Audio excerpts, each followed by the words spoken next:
Bonjour à tous, je suis ravie de vous accueillir aujourd'hui pour cette présentation de ce premier épisode du cours de droit public financier, également appelé en fonction des maquettes cours de finances publiques. Il s'agit ici de vous donner un petit peu le mode d'emploi, de fonctionnement de ces épisodes et de cette chaîne YouTube sur laquelle vous allez trouver un certain nombre d'informations, des focus si vous avez déjà eu un petit peu de curiosité pour voir un petit peu ce qui s'y trouvait, et également des épisodes qui vont vous permettre, en fonction des cours sélectionnés, droit public financier et également pour l'instant contentieux financier, de vous accompagner sur la découverte de cet enseignement. Les cours, ces épisodes, sont mis en lien avec les plans dont vous disposez sur la plateforme de l'Université de Lille. En fonction de votre parcours universitaire, de votre année d'études, selon que vous êtes en licence 2, parcours droit ou parcours sciences politiques, que vous êtes en licence 3 à l'IPAG au sein de la licence d'administration publique, également au sein du master d'administration publique, bref, hormis le cours de contentieux financier qui fait l'objet d'épisodes distincts, le cours de finances publiques, de droit public financier, fera l'objet de multiples épisodes dans lesquels vous allez pouvoir ponctionner en fonction des renvois qui sont opérés par le plan qui est mis à votre disposition. En effet, vous aurez à votre disposition, en accédant sur cette plateforme, un plan de cours qui va nous poursuivre durant les différentes séances et les différentes heures finalement que nous avons à assurer pour ce cours. Certains d'entre vous ont 30 heures à faire en droit public financier, d'autres 20 heures à faire en droit public financier, donc le nombre d'épisodes à suivre ne sera pas forcément le même, et surtout en termes de volume horaire, on ne s'y retrouvera pas tout à fait, puisque j'ai pris le parti au travers de cette plateforme également de vous signaler au travers d'un certain nombre de fascicules des compléments d'information. Donc au global, un volume d'information et de travail relativement conséquent, avec un support vidéo pour agrémenter un petit peu cet enseignement à distance. Alors, comment ça fonctionne très concrètement? Vous allez sur la plateforme de l'université choisir le plan qui correspond à votre formation. Le cours de droit public financier en licence de droit Sciences Po, le cours de finances publiques en licence d'administration publique, et vous constaterez que sur l'un des plans qui vous est proposé, vous avez un accompagnement qui vous est donné avec des références, des indications, des renvois aux vidéos correspondantes. Les numéros d'épisodes vous y sont donnés. Il suffit donc pour vous, dans le déroulé de votre enseignement, de votre appréhension du cours, finalement de progresser au travers des différents épisodes qui sont mis à votre disposition. Alors bien évidemment, cela ne signifie pas, alors qu'un épisode n'est pas au programme du cours, que vous ne pouvez pas le suivre. Par curiosité, vous pouvez peut-être être attiré par le sujet. Même chose sur les focus, sur la boîte à outils, sur le cours de contentieux financier, vous pouvez également trouver un certain nombre d'informations utiles, ou en tout cas des moyens d'approfondir avec des vidéos qui sont, je tente de le faire, relativement courtes, espérant ne pas jamais dépasser la vingtaine de minutes, et qui globalement aussi autour de 10-15 minutes par vidéo, parfois plus courtes, pour effectivement vous donner les informations utiles sur le sujet. Alors, effectivement ici, nous sommes dans le cours de droit public financier, ou de finances publiques, peu importe l'appellation. Vous allez pouvoir suivre au travers de ces épisodes cette progression, et les premières indications que j'ai à vous donner ici, c'est déjà de vous parler en quelques minutes de ce qui nous attend durant nos différentes séances. Alors, quelle que soit la présentation du plan, on va forcément retrouver des informations concernant notamment le périmètre des finances publiques.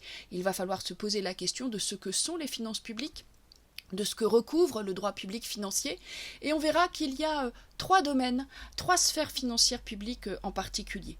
Il y a les finances de l'État, dont on parle fréquemment, notamment à l'automne, au moment du dépôt du projet de loi de finances initiale devant les assemblées parlementaires. La presse s'en fait le plus souvent l'écho. Ça permet effectivement de donner une certaine actualité au sujet. Autres finances, les finances sociales, qui nous permettent effectivement de retracer la situation des finances de la sécurité sociale, avec là également un certain nombre d'indications chiffrées que nous retrouverons pour l'État, pour les finances sociales, et également pour la troisième sphère financière qui retiendra notre attention, les finances locales, les finances des collectivités territoriales. Là, on se trouve dans le cadre de la décentralisation.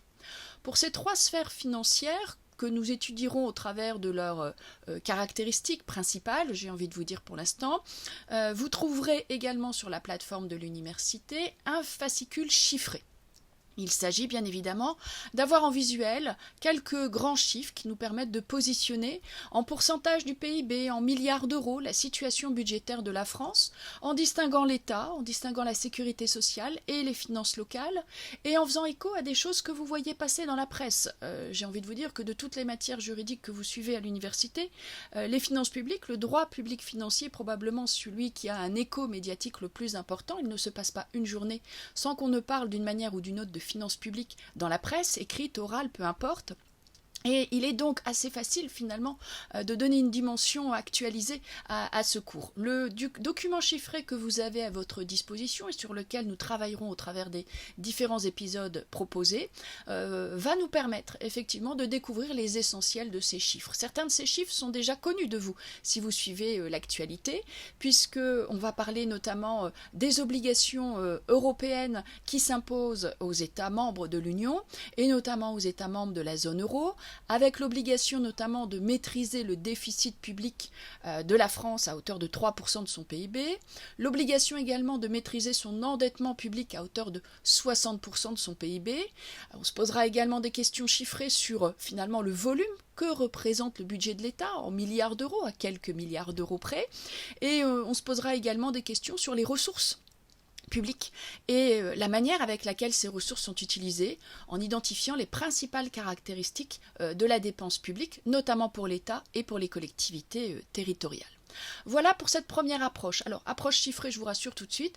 C'est vrai que très souvent, j'ai des questions des étudiants qui s'inquiètent finalement de savoir si on ne va pas faire trop de mathématiques. Je vous rassure tout de suite.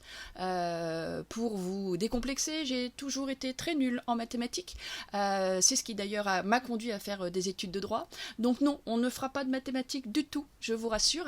On va faire des chiffres, oui, parce qu'on va prélever finalement sur les sites correspondants, l'INSEE par exemple, pour la France, mais également Eurostat.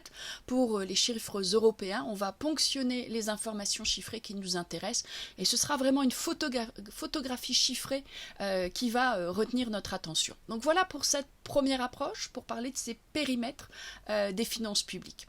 Cette première approche effectuée, on envisagera ensuite les sources de la matière, les sources juridiques de la matière, les sources du droit public financier et en particulier les sources du droit budgétaire. Alors bien évidemment, on parlera de la Constitution du 4 octobre 1958, on fera un renvoi à la Déclaration des droits de l'homme et du citoyen de 1789, et on parlera aussi également d'un texte essentiel et fondateur pour nous, le texte organique, désormais dernier texte en date, la loi organique du 1er août 2001, relative aux lois de finances. Dans le jargon, on l'identifie sous le vocabulaire, en tout cas sous l'acronyme de LOLF, LOLF.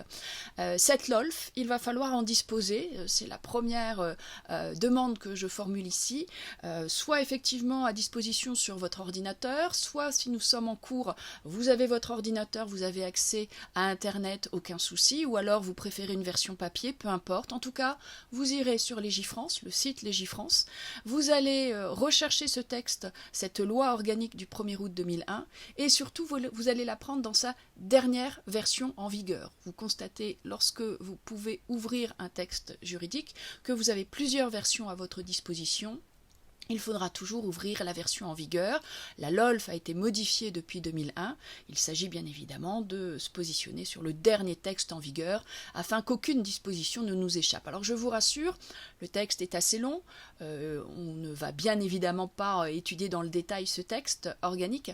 Néanmoins, pour certaines de ces dispositions, j'ai besoin effectivement que vous ayez le texte sous les yeux. Ça va nous faciliter la tâche. Vous allez être probablement plus attentif en ayant le texte sous les yeux. Donc c'est la raison pour laquelle, je dirais, parmi les fournitures que vous avez à avoir pour ce cours, eh bien, il faut disposer de ce texte organique. Lorsque nous aurons étudié ces sources, alors largement entendu, on ne va pas s'arrêter là, on va parler même des sources jurisprudentielles, on va parler des décisions du Conseil constitutionnel qui intéressent la matière. On va parler également de la Cour des comptes qui pour nous sera essentielle puisque cette juridiction financière, qui est d'ailleurs l'essentiel du cours de contentieux financier en termes d'études, va effectivement nous livrer un certain nombre d'informations utiles, que ce soit dans ses activités juridictionnelles comme dans ses activités non juridictionnelles. Lorsque nous en serons là, il faudra effectivement un petit peu poursuivre finalement l'aventure et la dernière grosse partie du cours qui va retenir notre attention sera consacrée à l'élaboration du budget de l'État. Alors, à ce moment-là, c'est un petit peu sous la forme d'entonnoir. On aura parlé dans le périmètre des finances publiques, du droit public financier, des finances de l'État, des finances sociales, des finances des collectivités locales. On aura eu un panorama général. On parlera même de finances européennes pour avoir un visuel également sur le budget de l'Union européenne et notamment sous un autre angle d'analyse. Les obligations européennes dont j'ai déjà parlé en vous parlant de ces contraintes de 3% et 60% du PIB. Un petit peu à la forme d'entonnoir, on poursuit en étudiant effectivement les textes budgétaires, y compris pour les dispositions qui concernent la sécurité sociale et les collectivités locales. Et ensuite, je poursuis, j'arrive au bas de l'entonnoir, je vais recentrer le propos sur le budget de l'État, en sachant que ce que nous allons étudier à ce moment-là pourra être très facilement transposé, soit aux finances sociales, soit aux finances des collectivités locales. Il est question dans cette troisième grosse partie du cours d'étudier les modalités en fonction desquelles le budget de l'État est adopté, est élaboré.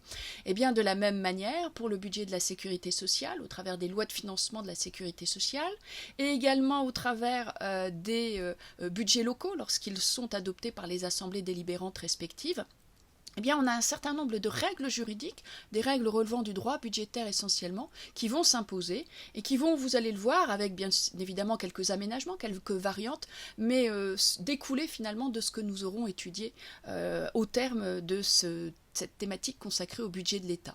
Alors nous allons étudier effectivement l'élaboration du budget de l'État. On va partir de cette notion essentielle qui est celle de loi de finances. Qu'est-ce qu'une loi de finances, puisque c'est le texte qui véhicule finalement le budget de l'État. Donc il s'agira de comprendre les caractéristiques, les catégories de loi de finances, le contenu des lois de finances.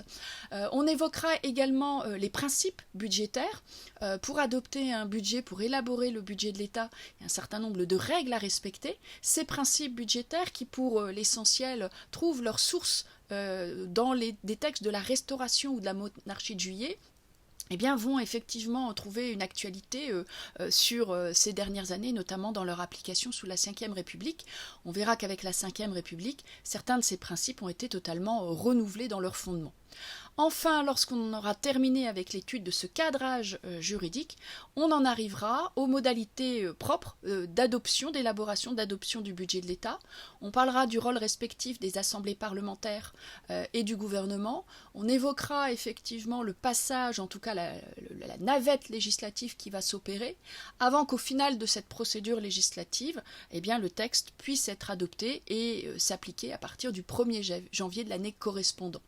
Il sera à ce moment-là question à la fois du respect des compétences détenues par le Parlement, de cette répartition entre l'autorité exécutive et l'autorité législative, et finalement des modalités au terme desquelles le texte peut être adopté sur une période donnée prévue par la Constitution, puisque la procédure est assez rapide. Le texte est au plus tard, s'agissant de la loi de finances initiale, déposé au 1er mardi d'octobre sur le bureau de l'Assemblée nationale, et à partir de ce dépôt, l'Assemblée nationale et le Sénat disposent de 70 jours pour adopter le texte. Ça va donc très très vite, vous l'avez compris. Alors voilà pour cette présentation générale du plan de cours.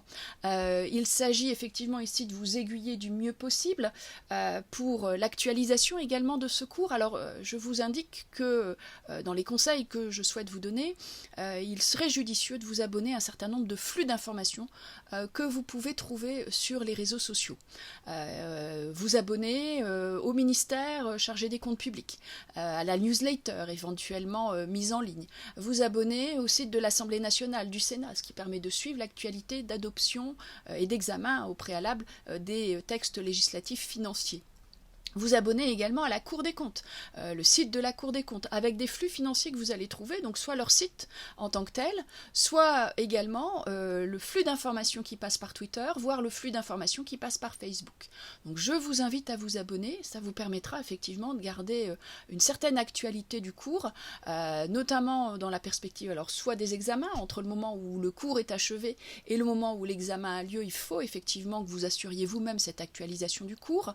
Parfois fois, je vous accompagne dans cette actualisation du cours, puisque je dispose moi-même d'un compte Twitter et d'une page Facebook auquel vous pouvez vous abonner, qui me permet effectivement de relayer les informations essentielles. Alors, c'est pas exhaustif, c'est voulu. L'idée, c'est effectivement que je ne vous mâche pas le travail totalement, je vous accompagne, mais parfois sur des informations que j'estime essentielles, comme s'assurer et vérifier le respect des 3% du PIB ou du 60% du PIB, ça c'est votre boulot, c'est votre job que d'assurer cette actualisation. Pour d'autres, eh bien, ce sont des articles de presse que je vois passer, ce sont des informations en provenance justement de ces sites et de ces pages Twitter et Facebook dont je vous parle, que je souhaite mettre à votre disposition. Alors là, attention, tout ne vous concerne pas, puisque ces flux d'informations qui passent par Twitter et qui passent par Facebook vont nécessairement concerner tous mes publics étudiants qui vont de la licence jusqu'au Master 2. Et donc, bien évidemment, vous allez assez rapidement être autonome sur le sujet en fonction du plan de cours qui est le vôtre. Eh bien, vous ferez vous-même cette sélection des informations qui sont susceptibles de vous intéresser. Même chose pour des publics étudiants qui m'ont maintenant quitté et qui passent des concours, notamment des concours administratifs, qui peuvent avoir un besoin d'actualisation.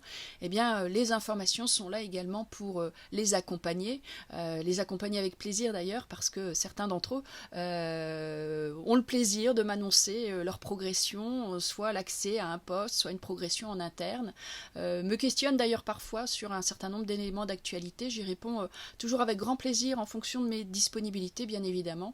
Ne soyez pas trop exigeants en termes de timing, je réponds, mais parfois avec retard, mais je réponds dans la mesure effectivement du possible. Voilà pour ces premières indications, comment vous mouvoir au travers de cette chaîne, au travers des différentes informations que je vous laisse à disposition sur Internet, que ce soit sur la plateforme de l'université, que ce soit sur Facebook, que ce soit sur Twitter, que vous trouvez donc maintenant également sur cette chaîne YouTube et également sur la page de présentation qui est la mienne, sur la page Google Form qui est à votre disposition également. Voilà pour cette première présentation.